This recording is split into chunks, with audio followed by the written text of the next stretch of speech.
점유권은 여러분 교재 어디에 나와 있냐면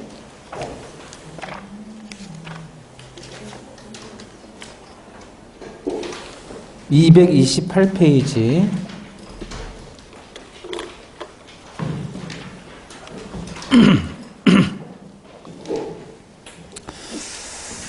거기를 참고해서 보시고 그 다음에 이제 칠판 한번 보세요. 그래서 사실상 지배에 대해서 인정하는 권리를 우리는 뭐라고 표현합니까? 점유권이다 이렇게 표현하는 거예요. 도둑도 점유권이 있다는 거예요, 없다는 거예요? 도둑도 점유권이 있다. 부부끼리 오래 산 부부끼리 딸기를 먹어요. 그러면 딸기에 상품이 있고 중품이 있고 하품이 있다라고 세 개를 가정을 해봐요. 네? 그럼 최종적으로 남는 거는 상중하 중에 이게 제일 안 좋은 딸기, 제일 좋은 딸기, 가운데 딸기. 네? 그럼 둘이 부부가 같이 먹어요. 오래 산 부부가. 최종적으로 남는 건 뭐가 남는지 알아요? 요게 남아요. 요게. 그런데 불륜끼리 현재 뜨거운 불륜이에요. 딸기를 먹잖아요.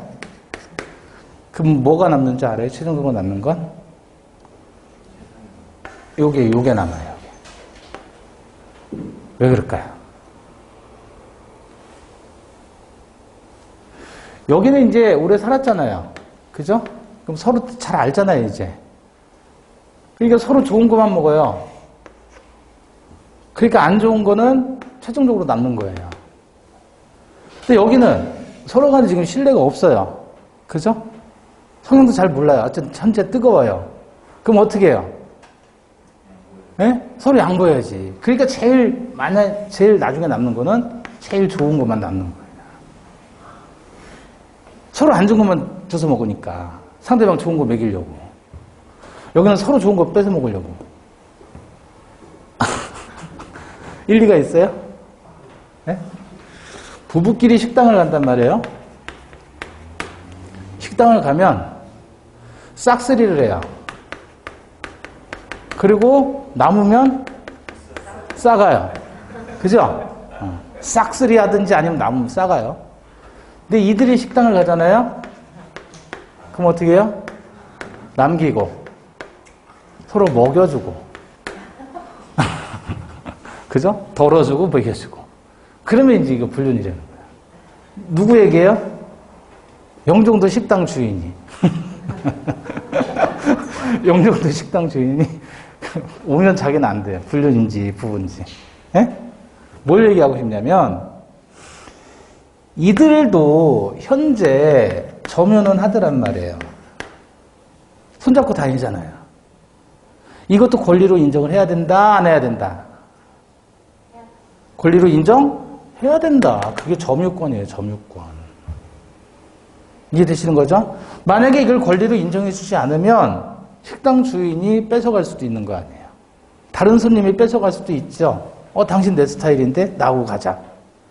그러니까 그런 걸 막아야 되기 때문에 점유권을 얘기하는 거예요. 그러면 이거와 달리 이들 사이의 권리는 법률적인 권리잖아요. 그죠? 그거를 우리는 뭐라고 한다? 본권이라고 한다. 자, 그래서 법률상 지배에 대해서 인정하는 권리를 뭐라고 하는 거예요? 본권이다. 이거는 의미가 본래 권리다라고 하는 거예요. 본권.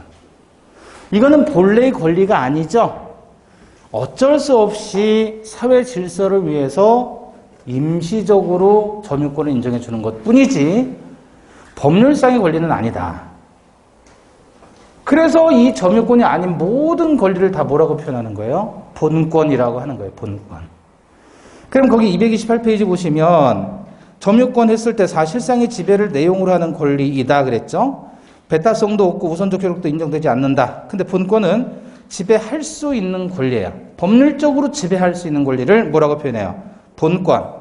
소유권, 지상권, 전세권, 지역권, 유치권 이런 게 다 뭐란 말이에요? 본권이다. 그 위에 플러스 본권이란에서 거기서 밑줄 긋은 거 있죠? 거기 보시면 임차권은 채권인데도 불구하고 얘도 본권이에요. 소유권 등과 같이 점유를 정당화시킬 수 있는 실질적인 권리를 본권 또는 점유할 권리라고 합니다. 자, 다시 칠판 보시고요. 그래서 법률상의 지배라는 거, 본권이라는 건 눈에 보이지 않는다 그랬습니다. 자, 예를 들어서 어떤 거냐? 소유권이나 지상권, 임차권 이런 것들을 다 우리는 본권이라고 해요. 그래서 속칭 본권은 점유권이 아닌 모든 권리를 다 본권이라고 한다. 이렇게 이해하시면 돼요. 말 그대로 본래 권리다라고 하는 걸 본권이라고 하는 겁니다. 이해되셔요? 그러면 점유권이라는 것하고 본권이라는 것하고 명확하게 구별할 수 있겠죠? 점유는 말 그대로 사실상 지배에 대해서 인정하는 권리예요. 그러니까 동상 같으면 뭐 핸드폰을 가지고 있다, 또 쥐고 있다, 손에 쥐고 있다, 옷을 입고 있다, 신발을 신고 있다. 이런 게 다 점유한다라고 표현하는 거예요. 동산이라면. 하여튼 들고 다니거나 몸에 부착하거나 하면 점유한다 이렇게 표현하는 거예요. 자, 그런데 문제는 뭐냐면 부동산이에요. 부동산을 점유한다는 건 어떤 의미일까? 그죠? 그래서 예를 한번 보면 부동산에 점유인데 지금 뭐가 있죠? 땅이에요, 땅. 갑이 땅 주인이에요. 건물이 있네요. 건물 주인은 을이에요, 을. 그리고 병은 건물을 임차한 사람이에요. 건물을 빌려서 얘한테 세를 주고 여기서 뭐를 해요? 갈비집을 해요. 갈사장님. 갈비집 사장님. 우리 이제 강의할 때 여러 번 나와요. 갈사장. 유명하신 분이에요. 갈비집 사장님을 갈사장이라고 해요. 그리고 정은 주방장이에요. 주방장. 문은 손님이에요. 자, 이 상태에서 땅을 점유하는 사람은 누구인가라는 거죠. 땅을 점유한다. 우리가 땅을 점유한다 그러면 토지를 점유한다라고 하면 어떻게 하는 게 점유하는 걸까요? 일반적으로. 여기서 그냥 누워버려요? 그럼 이게 점유하는 걸까요? 토를 점유한다? 펜스 치고 다른 사람의 출입을 막는 거예요. 이렇게. 이것도 점유하는 거예요. 땅에다가 나무를 심어요. 이것도 점유하는 거예요. 농사를 지어요. 이것도 점유하는 거예요. 건물 지어요. 이것도 점유하는 거예요. 어떤 형태로든 지속적으로 그 사람이 사실상으로 실력을 행사할 수 있다면 그걸 점유한다라고 표현하는 거예요. 자, 근데 토지의 점유는 어떻게 정의를 하냐면 토지의 점유는 이 사안에서 얘는 토지를 점유하는 사람이 아니에요. 얘가 토지를 점유하는 사람입니다. 그럼 이 사람은 뭐냐? 이 사람은 건물을 점유하는 거죠. 얘는 점유하는 게 아니에요. 왜? 점유는 시간적으로 계속성이 있어야 돼요. 근데 일시적으로 하는 거잖아요. 얘는 뭐냐면 점유하는 사람이 아니라 점유를 보조하는 사람이다라고 얘기를 해요. 직원. 따라서 꼭 기억하셔야 돼요. 대지의 점유는 누구? 건물 소유자가 하는 거예요. 자, 그런데 이 을이 현재 미국에 여행 중이에요. 그래도 토지는 뭐하고 있다? 점유하고 있다. 아시겠죠?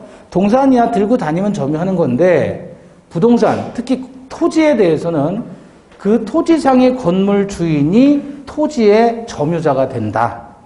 법상. 이해되셔요? 예. 이건 꼭 기억하셔야 돼요. 땅의 점유는 누구? 건물주. 건물 소유자가 땅을 점유하는 거예요.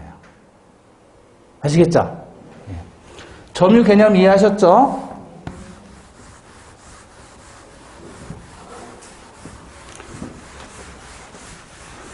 그럼 점유가 물권이라는 거 아니에요, 지금? 그죠? 물건이기 때문에, 이 점유도 물건이기 때문에 물건으로서의 효력이 인정이 됩니다. 그게 뭐냐면 점유권에 기인한 반환 청구, 방해 제거 청구, 방해 예방 청구라는 물권적인 청구권이라는 게 있어요.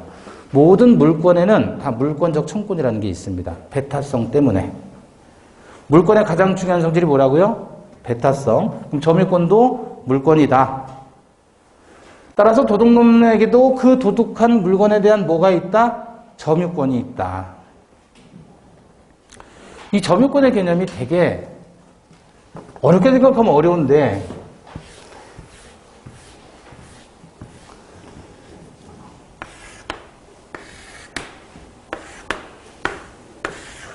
이렇게 생긴 땅이에요. 이 땅인데 이게 누구 소유냐면 철도청 소유예요. 국가 땅이에요. 국가 땅. 근데 A라는 사람이 이만큼을 여기서 농사를 져요. B라는 사람이 여기 있는 건물하고 이쪽에 있는 건물하고 샀어요. 건물을. 땅은 누구 거예요? 국가 땅이에요. 국가 땅. 그래서 A하고 B하고 5년 동안 소송을 했어요. 민사소송을 했어요. 5년 동안. 그래서 결국 B가 승소했어요. 대법원에서. 무슨 소송을 했냐면 철도청의 땅을 무단으로 지금 사용하고 있잖아요. 그러면 무단으로 사용하니까 뭐가 나와야 돼요? 사용료를 내야 될 거 아니에요. 네? 사용료를 내요. 서로 지가 내겠다고 소송을 한 거예요. 왜? 얘가 전체를 점유하고 있다. 따라서 무단 사용료는 내가 내야 될 것이다. 근데 얘는 아니다. 이건 원래 내가 점유했던 거다. 그러니까 내가 너한테 사용료를 내야 된다. 서로 내겠다고 지금 소송을 하는 거예요. 그러면서 민사에서 형사까지 엮여버렸어요. 왜냐면 얘가 뭐 심어놓으면 얘가 가가지고 다 파버리고 얘가 또 심어놓으면 얘가 가가지고 다 파버리고 그래서 요 땅 가지고 계속 싸운 거예요. 5년 동안. 제가 피해요. 제가 피해. 왜 이 지랄을 했을까? 그러니까 얘가 심어놓은 농작물을 제가 다 파버렸잖아요. 예? 그럼 뭐죠 그게? 재물손괴. 형사적으로. 제가 심은 걸 얘가 또 파버렸잖아요. 이것도 재물손괴. 그 경찰이 이해를 못해. 경찰이 수사하는데 아니 왜 니들 땅도 아니면서 지랄들이냐고. 그래서 민사소송 들어갔다 그랬더니 뭔 소송을 하냐고 나라 땅 가지고 니네들이 무슨 소송할 게 뭐가 있냐고. 이해를 못해요. 형사가. 예? 왜 이 지랄을 할까요? 왜? 제가 피해요. 제가 피해. 이겼어요. 대법원까지 올라갔어요. 뭐를 얘기했냐면 점유권에 기인한 방해 제거 청구 소송을 한 거예요. 반환 청구 소송을 했어요. 너 점유하면 안 된다. 내가 점유할 것이다. 거기서 내가 철도청에다가 이 사용료를 내면 되지 않느냐. 무단 사용료죠. 무단 사용. 일종의 과태료예요. 과태료. 근데 얘는 지가 내겠다고 그런 거. 자기가 점유하니까. 그래서 서로 돈 내겠다고 서로 소송을 한 거예요. 나가라고. 너 사용하지 마. 이쪽에서는 너 사용하지 마. 그러면서 서로 사용하겠다고. 왜? 얘가 없으면 저는 단독으로 불화 신청을 하는 거예요. 이거 니네 국가 니 안 쓰지 않느냐. 나한테 내놔. 내가 살게. 이걸 불화 신청이라고 해요. 속칭. 매수청권 행사하는 건데 여기가 평당 한 600 정도 했거든요. 파주 쪽인데. 여기는 공시지가 250밖에 안 나와요. 국가 땅이니까. 그리고 저는 왜 이겼냐면 이 건물이 땅은 무단으로 쓴 거 아니에요. 건물이 허가 난 건물이에요. 건축 허가가 있는 건물이에요. 70년대에는 이런 게 가능했어요. 70년대에는. 그래서 그걸 산 거예요, 저는. 그러면 여기에 대해서 얘만 없다면 저는 단독으로 불화 신청을 해서 제가 소유자가 되고 그러면 이제 개발을 하든 뭐 팔아먹든 하면 될 거 아니에요. 그죠? 얘도 그 목적으로 한 거예요. 얘도 그 목적으로. 뭘 가지고 싸운 것이다? 뭘 가지고 싸운 거예요? 점유권 가지고 싸운 거예요. 점유권 소송. 그럼 점유권이라는 개념이 없는 사람은 아니 국가가 소유자인데 니들끼리 왜 싸우고 지랄들이냐 이렇게 생각할 거 아니냐. 그죠? 점유소송이에요. 그 제가 대법원에서 이겼거든요. 또 지랄해. 또 와가지고. 사실 제가 여기 사는 게 아니잖아요. 언제 침입해가지고 들어올지를 모르겠어요. 그래서 그냥 바꿔버렸어요. 딴 사람한테 넘겨주고. 더 이상 소송하기도 지긋지긋해가지고. 5년 걸려드리니까. 그래서 끝난 게 아니에요. 또 침탈하면 또 다시 해야 되는 거예요. 얘 때문에 불안도 못 받고 하니까 그냥 전 넘겨버렸어요. 이게 뭐와 관련된 것이다? 점유권. 그래서 점유권에 기해서 이렇게 소송도 가능하다. 심지어 여러분 무단으로 도로에서 무단으로 뭐라 그래요? 노점하는 사람들 있잖아요. 네? 노점상. 노량진에 가면 거기 쭉 뭐 컵밥부터 해가지고 노점상 많죠. 그 사람들도 그 도로를 뭐 하는 거죠? 무단으로 점유하는 거예요. 이해되시나요? 제가 대학 다닐 때 옛날인데 벌써 몇 년이에요. 30년이라도 됐네. 근데 옛날에 거기 학교 앞에 쭉 노점이 있었거든요. 30년 전인데 그 당시에 권리금이 1억이라 그랬어요. 권리금이 1억이래요. 노점인데. 네? 30년 전에. 그러니까 그 자리를 사고 파는 거예요. 지금 점유권을. 이해되시는 거죠? 본권 얘기가 아니라 점유권인데 그것도 돈이 된다. 사고 팔고. 이해되는 거죠? 자, 그 다음에 이제 본권으로서 뭐가 나와요? 이제 첫 번째 나오는 권리가 소유권이에요. 우리는 이제 여태 점유권이라는 걸 봤고 점유권은 사실상 지배에 대해서 인정하는 권리고 요거는 이제 여기부터 본권이에요. 이제 소유권이라고 해요. 자, 소유권이 정확히 뭐냐 그러면 물건을 뭐 할 수 있다? 사용, 수익, 처분할 수 있는 물건인데 무슨 물건이에요? 완전 물건이다 그래요. 완전 물건. 그 완전 물건의 반대말은 뭘까요? 그렇지. 아까 봤죠? 제한 물건. 제한되어 있는 물건이에요. 뭐가 제한되어 있냐면 처분이 제한되면 무슨 물건? 처분이 제한되면 무슨 물건? 사용 수익만 하는 물건. 사용 수익이 제한되면 무슨 물건? 담보 물건. 이렇게 된단 말이에요. 그래서 소유권은 완전 물건이라고 얘기를 하는 거예요. 뭐가 다 있으니까 사용, 수익, 처분이 가능하니까. 자, 요거를 각각을 뭐라고 하죠? 이런 걸 권능이라고 했죠. 사용 수익은 내가 쓰면 사용이고 남이 쓰면 수익이라고 그랬죠? 그래서 얘를 가치 측면에서 보면 얘는 무슨 가치? 얘는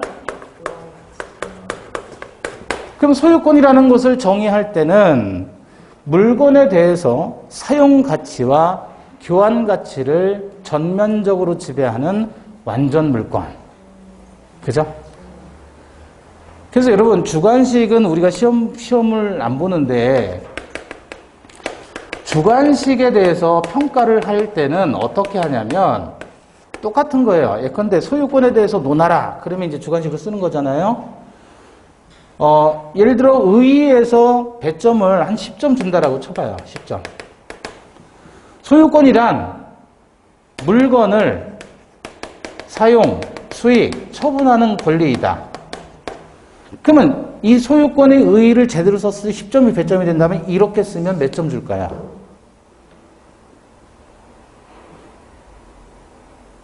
이렇게 쓰면 1점.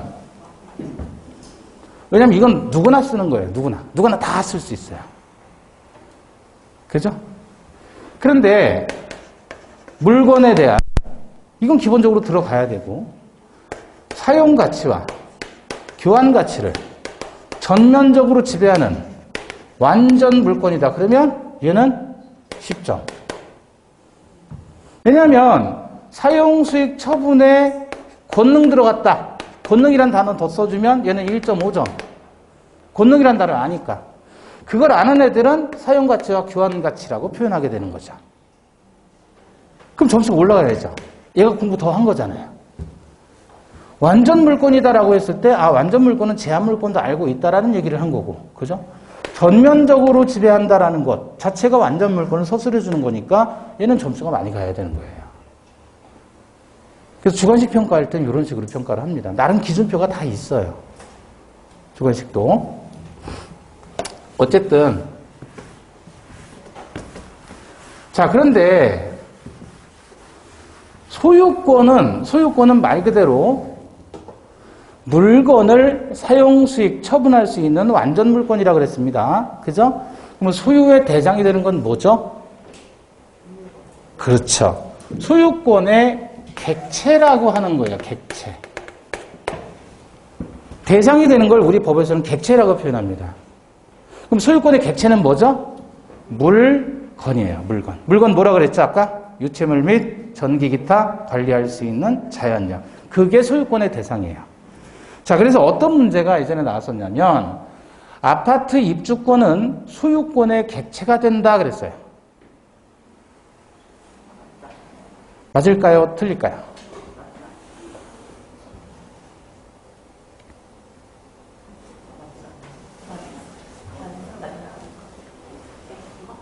왜 틀렸을까요? 왜 틀렸을까요? 네? 소유권의 객체는 뭐라 그랬죠? 근데 입주권은 물건이에요? 아니면 권리예요? 권리는 소유의 대상이 아니에요. 입주권을 가지고 있는 사람을 입주권의 소유자라고 표현하지 않는다고요. 그럼 뭐라 그래요? 입주권 있는 사람을. 입주권자 그러면 되는 거예요. 입주권자. 소유라는 말을 쓰려면 대상은 이거 이해야 돼요. 아파트를 소유한다. 그건 맞아요? 틀려요? 틀려요. 맞는 문장, 틀린 문장. 아파트를 소유한다 그러면 맞는 문장, 틀린 문장. 맞는 문장이에요. 아파트는 객체니까. 객체가 물건이잖아요. 물건을 소유한다. 그건 맞는 표현인데 입주권을 소유한다라는 표현이 없다고요. 그래서 소유권의 객체를 뭐라고 그러는 거예요? 물건이라고 얘기하는 거예요. 채권을 가지고 있는 사람을 채권자라고 하면 되지 채권의 소유자라고 표현하지 않는다는 얘기예요.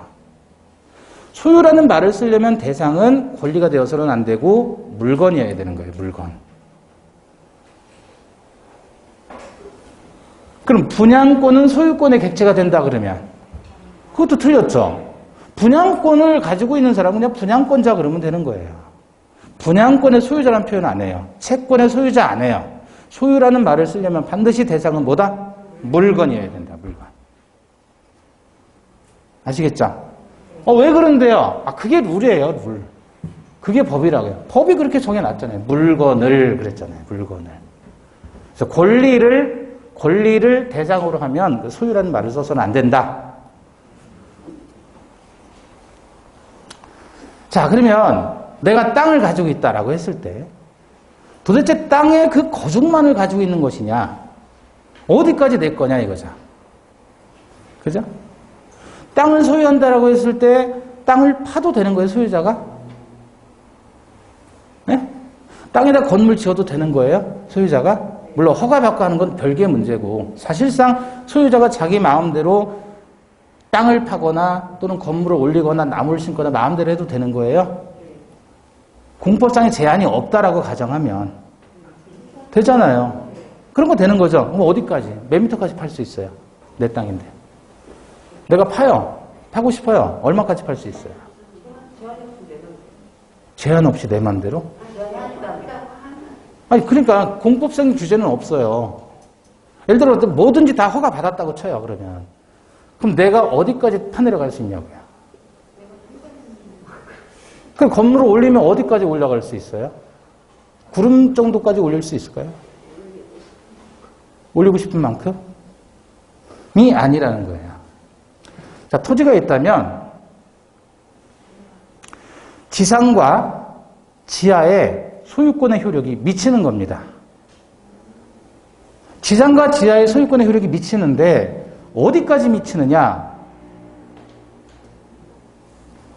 정당한 이익이 있는 범위 내까지. 그럼 정당한 이익이 있는 범위가 지상 몇 미터냐라는 거예요. 없어요, 그런 건. 지상 몇 미터라는 게 아니라 그냥 지상 공간과 지하 공간을 다 소유하는데 다만 그 범위는 정당한 이익이 있는 범위이다. 이렇게 얘기를 하고 있는 거예요, 법은. 그럼 도대체 정당한 이익은 어디까지냐라는 게 문제가 되잖아요. 이거는 그냥 상식적으로 그때그때 판단하시면 돼요. 그럼 이 보면 소유자의 허락 없이 송전선 가설하지 못한다 그랬죠. 이게 갑이라는 사람의 소유자라면 이 땅 고중만을 소유하는 게 아니라 지하 공간과 지상 공간까지 다 소유하는 거란 말이에요. 수직으로. 그죠? 그러면 그 지상 공간에 송전선이 뭐예요? 전봇대 그거 가설해서는 안 된다는 거예요. 소유자 허락 없이. 터널 만들어도 안 되는 거고 소유자 허락 없으면 안 되는 거예요. 지상 공간도 지하 공간도. 온전하게 그 사람이 뭐 할 수 있어요? 사용, 수익, 처분하는데 지상과 지하 공간을 포함해서. 그럼 남의 땅인데 여기다 갖다가 예를 들어서 쓰레기를 적치했다. 쓰레기 다 갖다 놨다. 되는 거예요? 안 되는 거예요? 쓰레기를 쌓아놓으면 그 부분의 토지만큼은 소유자가 뭘 못해요? 사용을 못하게 하는 방해하는 행위잖아요. 그러면 안 된다는 거예요. 소유권이든 모든 물건은 배타성이 있다고 그랬죠. 독점하는 거니까 그 사람만이 사용 수익하는 거예요. 그 사람만이 처분할 수 있는 것이고.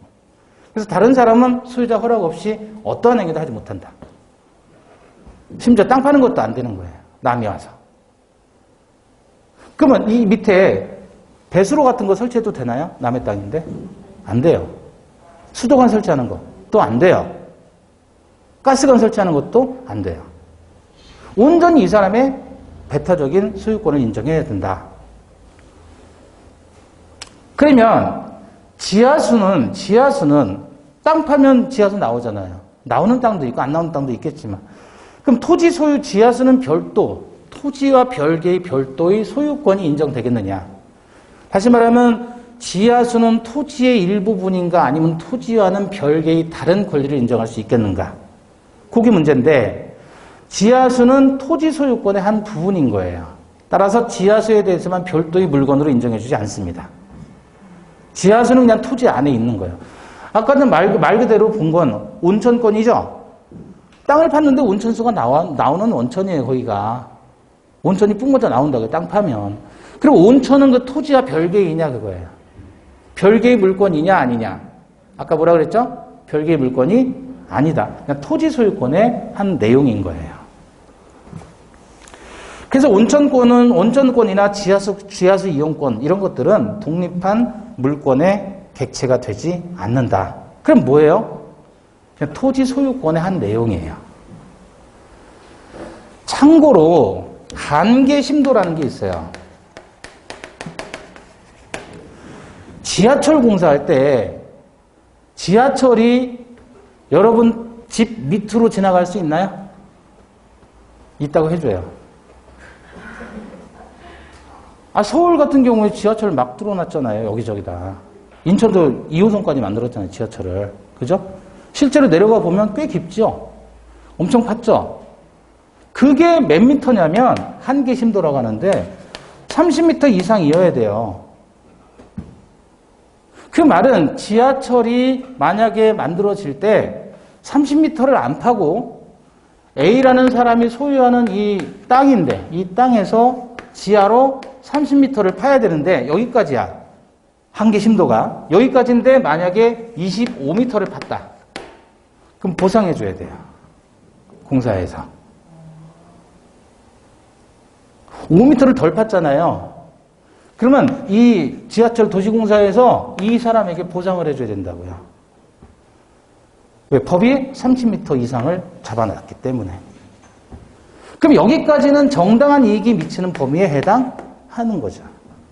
지하철에 관해서만큼은. 그래서 보상률도 나와요, 실제로. 이렇게 하면. 곱하기 뭐 한계심도 해가지고 여기서 뭐 몇 프로 해가지고 보상이 나와요. 실제로 보상률이 나와요. 다 법으로 정해져 있는 거예요. 그래서 지하철 파는 것도 마구잡이로 파는 게 아니에요. 법대로 가야 돼요. 왜? 개인의 재산권을 침해하면 안 되니까. 그게 정당한 이익이 있는 범위이다. 이해되셨어요? 네. 그러면 땅을 소유한다는 말은 무슨 뜻이에요? 응? 땅을 소유한다는 말은 결국은 지상 공간과 지하 공간을 전부 독점적으로 사용, 수익, 처분할 수 있다. 그런 뜻입니다. 다만 민법상으로는 그렇지만 이 소유권은 자유로운 게 원칙입니다.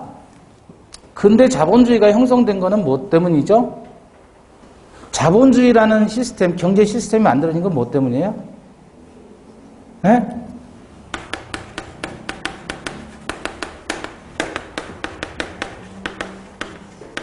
사유재산제도하고 시장경제 질서잖아요. 이게 자본주의가 만들어진 시스템이에요. 시장경제 질서, 사유재산제도. 이거를 인정하지 않는 게 뭐예요? 공산주의잖아요. 개인재산 없다. 공동생산, 공동분배. 시스템에 의해서 보이지 않는 손에 의해서, 즉 공급과 수요에 의해서 가격이 결정되는 게 아니라 중앙에서 계획해야 되죠. 계획경제예요. 근데 지금은 다 이거잖아요. 근데 이 사유재산제도가 어디서 나온 거냐면 이건 물권법의 근본이 되는 거예요. 그래서 물권법에서 소유권에 뭐가 나오냐면 절대의 원칙이 나와요. 소유권은 절대적으로 보호받아야 된다. 시장경제 질서, 이거는 뭐죠? 자본주의 시장경제 질서는 결국은 뭐예요? 채권법의 근간이 되는 거예요. 그래서 여기서 계약 자유의 원칙이 나오는 거예요.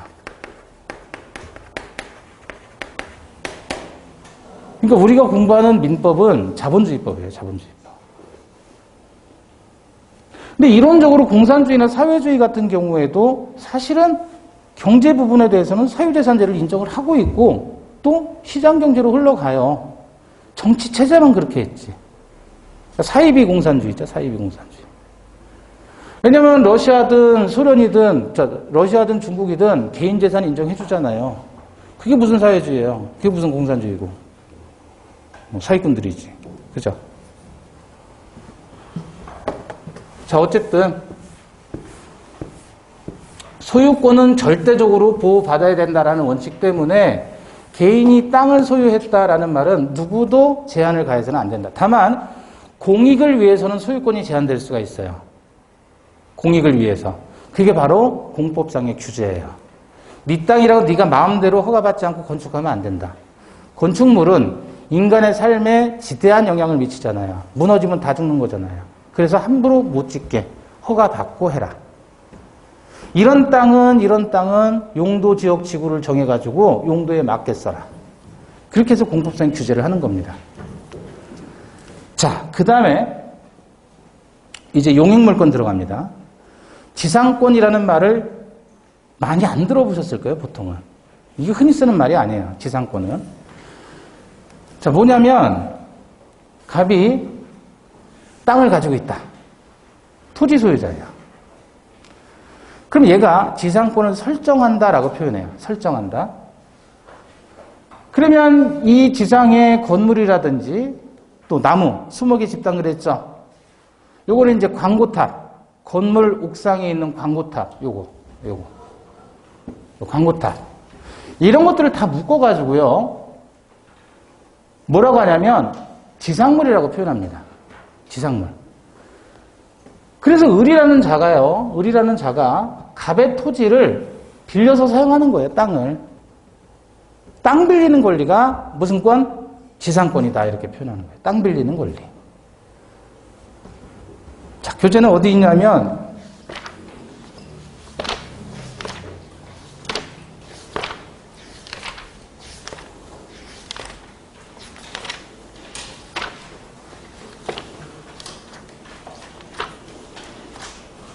(310페이지입니다)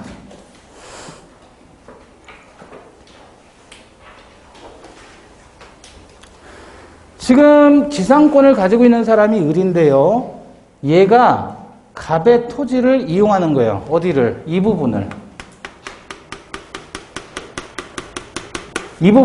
그래서 지상권은 지상권자가 얘 입장에서는 갑은 다른 사람이죠. 타인의 토지를 사용 수익하는 권리가 지상권이다. 자, 그런데 여기 뭐가 나와 있죠, 지금? 지상물의 개념이 나왔죠. 지상물의 개념은 땅 위에 있는 물건이든 땅 아래에 있는 물건이든 상관없어요. 다 지상물로 표현하는 거예요. 땅 위든 아래든. 예를 들어 아래에 지하상가를 만든다. 만들 수 있죠. 얘도 지상물인 거예요. 얘도. 그런데 문제는 이 지상권자가 그 지상물을 뭐 하는 거냐면 소유하는 겁니다. 어떤 의미냐면 을이 갑의 토지 이 부분을 빌려가지고 자기 돈으로 건물을 짓는 거예요. 건물은 그러니까 누구 거예요? 을 건데 땅은 누구 거? 갑의 거. 그럼 건물이라는 건 토지 없이 존재할 수 있나요? 없죠. 토지 없는 건물은 없어요. 건물이 존재한다는 말은 반드시 그 바닥에 토지가 있다는 뜻이에요. 그래서 을이 뭘 빌리는 거예요, 지금? 땅을 빌리는 겁니다, 땅을. 대신 빌려서 뭐 하는 거죠? 건물 지으려고. 또는 나무를 심으려고. 또는 광고탑을 설치하려고. 이런 것들을 다 뭐라고 표현하자? 지상물. 땅 아래든 위든 지상물. 그거를 뭐 하는 거죠? 을이 소유한다. 이 얘기예요. 보통은 이렇게 말하면 이건 어떤 그림일까요? 이렇게 그림을 그리면 이건 어떤 의미예요? 자기 땅에 자기 건물이죠. 그럼 이 건물 소유자 갑이라는 이 사람은 현재 토지 이만큼을 이용을 하지요. 이용할 수 있는 권리가 있어요? 뭔데요? 그렇죠. 소유권이잖아요. 소유권. 토지의 소유권을 가지고 있기 때문에 토지 사용이 가능한 거 아니에요? 이해되셔요? 자, 그러면 이런 경우는 어때요?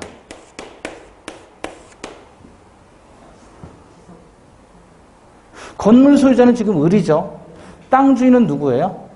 갑이잖아요. 그럼 이 을이 갑의 토지 이만큼을 사용할 수 있는 적법한 권리가 있을 때 건물은 철거되지 않는데 만약에 아무런 권리도 없이 건물을 지어놨다 그러면 이 건물은 철거 대상인 거예요. 그러면 얘 입장에서는 남의 땅을 지금 이용하는 거죠? 그 이용할 수 있는 권리가 뭔데요, 이게 지상권이라고요. 이해되셨어요?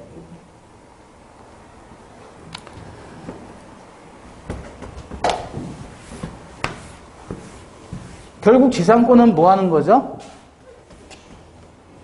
결국 지상권은 타인의 토지를 사용하는 권리.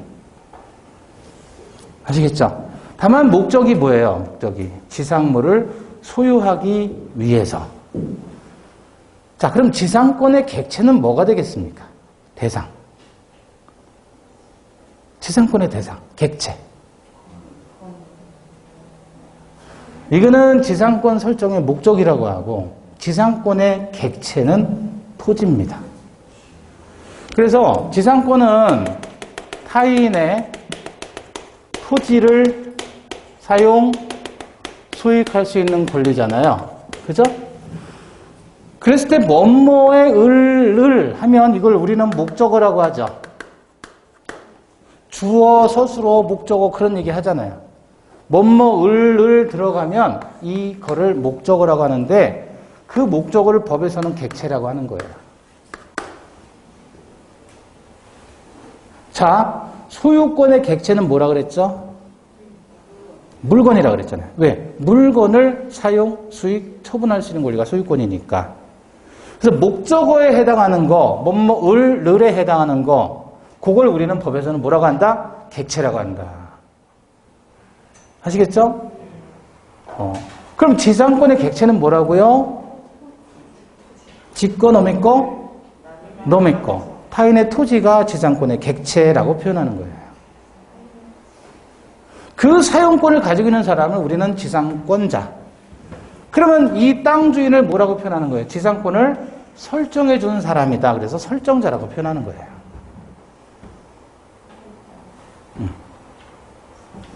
자, 봐봐요. 소유자가 갑이 물건을 사용, 수익, 처분할 수 있는 권능을 가지고 있다 그랬잖아요.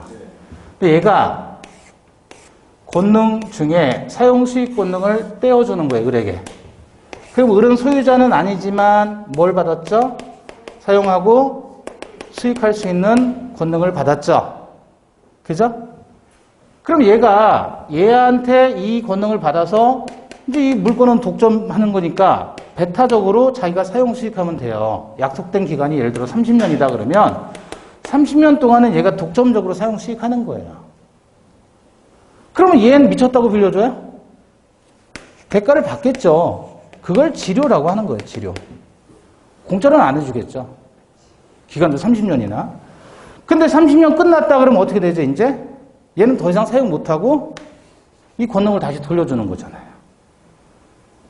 이러한 형태를 우리는 설정이라고 표현하는 거예요. 완전히 예를 들어서 갑이 자기 소유물을 을에게 팔았어요. 그래서 완전히 소유권 이전됐어요. 그럼 그걸로 끝이죠. 다시 돌아오는 게 없죠. 이거는 이전이라고 하는 거고 설정은 이전이 아니에요. 이전은 완전히 넘어가고 끝나는 게 이전이고 설정은 넘어갔다가 다시 되돌아오는 걸 설정이라고 하는 거예요. 이해되시나요? 네. 이전은 가고 끝인 거고 설정은 갔다가 다시 되돌아온다. 그래서 갑이 지상권의 설정자라고 표현을 하게 되는 겁니다. 자, 지상물 소유라는 게 지상권 설정의 목적이라고 표현하는 거예요. 왜 지상권을 설정하느냐? 뭐 하기 위해서? 이건 뭐뭐 하기 위하여에 해당하는 거예요. 지상물을 소유하기 위하여 타인의 토지를 사용 수익하는 권리. 이해되셨죠? 자, 지상권의 객체는 뭐라고요? 타인의 토지. 지상권 설정의 목적은 지상물의 소유. 이해되셨죠? 예. 자, 요걸 뭐라고 한다고요? 토지를 지상권의 객체. 뭐뭐를 위하여에 해당하는 걸 우리는 뭐라 그래요? 목적. 대상이 되는 거를 객체, 을을 목적어에 해당하는 걸 객체라고 해요. 그러니까 이게 되게 쉬운 부분이고 기초적인 부분인데 이거를 안 잡고 가면 읽을 때마다 책이 헷갈리고 들을 때마다 헷갈려요. 얘는 설정해 주는 사람이 아니라 설정 받아요. 그래서 얘는 권자 그러는 거고 쟤는 넘겨주니까 설정자라고 하죠. 이게 지상권으로 가면 지상권 설정자, 지상권자. 전세권으로 가면 전세권 설정자, 전세권자. 저당권으로 가면 저당권 설정자, 저당권자. 이렇게 되는 거예요. 복잡한 거 없죠? 소유자가 설정자입니다. 그럼 지상권은 결국은 땅 빌리는 권리죠? 땅을 사용하는 권리. 그래서 지상권의 객체는 뭐라고요? 타인의 토지. 지상권 설정의 목적은 지상물의 소유. 쉽게 말하면 건물 짓기 위해서, 건물을 지어서 내가 소유하기 위해서 땅이 필요한데 땅값은 없으니까, 땅 살 돈은 없으니까 땅은 빌려 쓰는 거예요. 돈이 충분하다 그러면 자기가 건물 짓고 땅도 사면 되죠. 충분하지 않다 그러면 건물만 짓고 땅은 빌리면 되잖아요. 땅도 빌리고 건물도 빌릴 수도 있나요? 그것도 가능하죠. 그럼 나중에 이제 임대차 다시 보시면 되고. 자, 지상권이 어떻게 발생하냐면 두 가지예요. 계약을 해서 발생하든지, 법률의 길을 우린 계약이라고 이해하시면 된다 그랬어요. 얘가 얘 찾아가서 계약서 쓰면 돼요. 그걸 법률 행위라고 한다. 계약 같든지. 아니면 계약을 안 했는데 자동으로 발생할 수도 있어요. 그래서 이렇게 법률의 규정에 의해서 일정 조건을 갖추면 자동으로 지상권이 발생하는 경우가 있으니 그런 것을 우리는 뭐라고 합니까? 법정 지상권이라고 해요. 반면에 얘는 계약을 통해서 지상권이 발생하니까 얘를 약정 지상권이라고 한다. 그래서 여러분 법정이라는 말과 약정이라는 말을 이제 앞으로 많이 들으실 거예요. 법정, 약정 다릅니다. 계약으로 정했다, 약정. 계약은 안 했는데 법에서 정했다 그러면 법정이라고 하는 거예요. 실제 사례에서는 이건 거의가 없어요. 실제 사례는 이건 좀 있어요. 법정지상권은 거의 이걸 안 해요. 왜 안 하냐면 계약을 안 하는 게 기간이 엄청 길어요. 건물 같은 거 지려고 하면 보통 30년이에요. 최소 30년 약정 무조건 해야 돼요. 건물 지려면. 그러니 소유자가 30년 동안 사실상 얘한테 빌려주고 자기는 그 토지 사용 못하면서 지료만 받는다. 그럴 가능성이 희박하죠. 재계약하면 또 30년 가야 돼요. 그럼 60년이에요. 한 세대예요. 자, 그리고 여러분 잘 아는 현재 공산주의 국가 있잖아요. 토지는 다 국유예요. 국유. 국가 소유예요. 토지는 개인 소유 없어요. 토지는 다 국가 거예요. 국가 거. 무조건. 문제는 건물은 개인이 소유할 수 있어요. 건물은 소유하는 게 가능한데 중국이나 러시아 같은 경우 땅도 경우에 따라서 가능해요. 개인이 사기도 해요.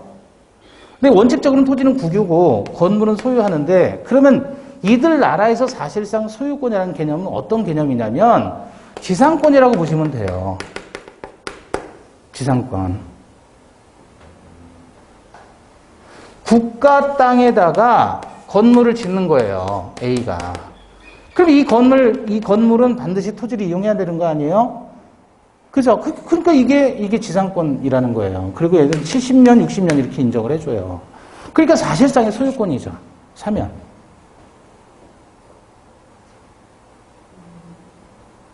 이해되는 거죠? 네.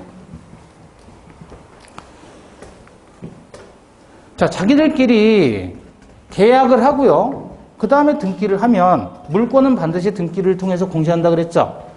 그래서 등기를 하면 지상권이 발생을 합니다. 다만 지료는 성립 요소가 아니다라고 했을 때 지료가 뭐죠? 지료? 땅 사용료라고 그랬죠? 그럼 지료 약정을 안 할 수도 있나요? 지료 약정을 안 할 수도 있어요? 그럴 수도 있어요. 근데 그런 경우는 없죠. 사실상 없는데 그래도 지료는 성립 요소가 아닙니다. 그래서 반드시 지료 약정을 해야 된다라는 법은 없어요. 그래서 어떤 게 있냐면 자, 갑이 토지를 가지고 있는데 토지상의 건물이 없어요. 이러한 형태의 대지를 뭐라고 하냐면 나대지라고 해요. 나대지. 이 나자가 나체할 때 나자, 벗을 나자예요. 땅이 벗었다. 그 말은 아무것도 없다는 거예요. 건물이. 지상에 땅만 있어요. 근데 갑이 은행에서 돈을 빌립니다. 예컨대 1억 원을 빌렸어요. 그럼 은행에서는 여기다 저당권을 잡습니다. 보통은. 보통 그렇잖아요. 담보를 제공하고 땅을 담보로 제공해서 은행이 저당을 잡아요. 자, 문제는 이게 감정가가 2억이라고 가정을 하죠. 그래서 은행에서는 얘한테 1억을 빌려준 거는 담보 가치가 얘 경매로 팔면 2억 정도는 나올 것 같으니까 돈 떼이지 않을 정도의 1억 원을 빌려준 것이다. 그죠? 자, 근데 문제는 뭐냐면 이렇게 해서 은행은 2억이라고 담보 가치를 평가해서 1억 원을 빌려줬는데 그 다음에 갑이라는 이자가 여기다가 건물을 올려버리는 거예요. 저당권이 있는 상태에서 건물을 지어버려요. 그럼 땅값은 감정가가 처음에는 나대지 상태에서는 2억이었죠. 이 상태가 되면 얼마가 될까요? 올라갈까요? 떨어질까요? 땅값이 떨어져요. 떨어져요. 그래서 7천만 원밖에 안 하는 거예요. 감정가가. 왜 그럴까요?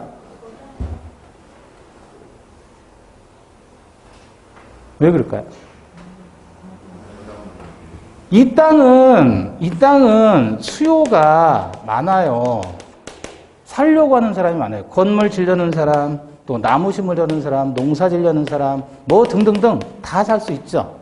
근데 이 땅은 수요가 적어지죠. 왜? 건물이 있잖아요. 그럼 이 외에도 아무것도 못 하는 거예요. 그럼 이 땅 사서 얻을 메리트는 뭐예요? 치료받는 것밖에 없단 말이에요. 그러니까 수요가 확 주니까 가격은 떨어지는 거예요. 이해되셔요? 건물 철거하고 다시 뭐 지으면 되죠. 그러니까 철거하고 짓는데 그러면 시간도 걸리고 돈도 들잖아요. 건물 철거는 공짜로 하나요? 이것도 돈 들어가요. 건물 철거도. 그래서 이거와 관련해서 어마무시하게 많은 사건들이 발생하는 거예요. 그러면 7천에 감정가가 7천 나왔는데 경매로 이게 만약에 넘어갔다면 얘는 돈을 안 갚아가지고 그럼 이 땅이 경매로 넘어가면 5천만 원의 낙찰을 받으면 그 돈에서 낙찰가에서 이 저당권자가 돈을 받아가야 되는데 얘는 A씨당초 얼마를 빌려준 거예요? 그러면 지금 반도 못 받는 거 아니에요? 이렇게 되면 저당권자인 은행에서는 좋아해요? 싫어해요? 싫어하잖아요. 그래서 이 나대지 상태에서 돈을 빌려줬을 때 은행이 다시 얘하고 지상권 설정 계약을 합니다. 그래서 은행이 지상권자가 되는 거예요. 그럼 무슨 뜻이에요? 이 토지에 대해서 사용 수익권을 뺏어왔다는 얘기죠. 그럼 얘가 지 땅이라고 여기서 건물 짓겠어요? 못 짓겠어요? 못 짓죠. 지상권 사용 수익권이 얘한테 넘어왔으니까. 이해되셨어요? 이렇게 하면 얘가 지상권자로 등기를 했다라고 해도 지료를 주겠어요? 안 주겠어요? 지료를. 얘가 남의 땅을 빌려서 실제로 사용한다면 땅 이용료를 줘야 되겠지만 이런 경우라면 지금 얘가 건축행위 하는 걸 못하게 하려고 막아놓기 위해서 지상권을 설정한 거잖아요. 그죠? 그래서 이런 경우라면 은행에서는 당연히 얘한테 세를 주지 않겠죠. 은행은 이용하는 게 아니니까. 이러한 형태의 지상권을 뭐라고 하냐면 312페이지 보시면 반가로 4번 담보지상권이라고 표현하는 겁니다. 현실적으로 은행에서 많이들 이용하는 지상권이 바로 이 담보지상권이에요.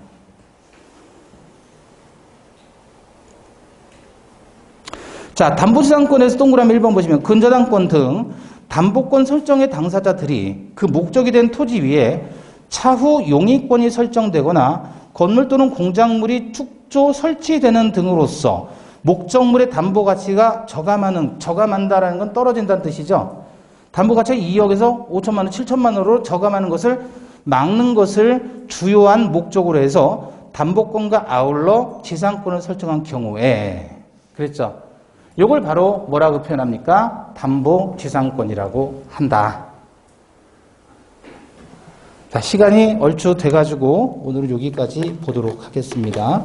계속해서 이제 물건을 다 보고요. 다음 주까지 보고 그 다음에 처음으로 가서 이제 순서대로 가면 될 것 같아요. 자, 오늘 여기까지 하겠습니다. 수고하셨습니다. 감사합니다.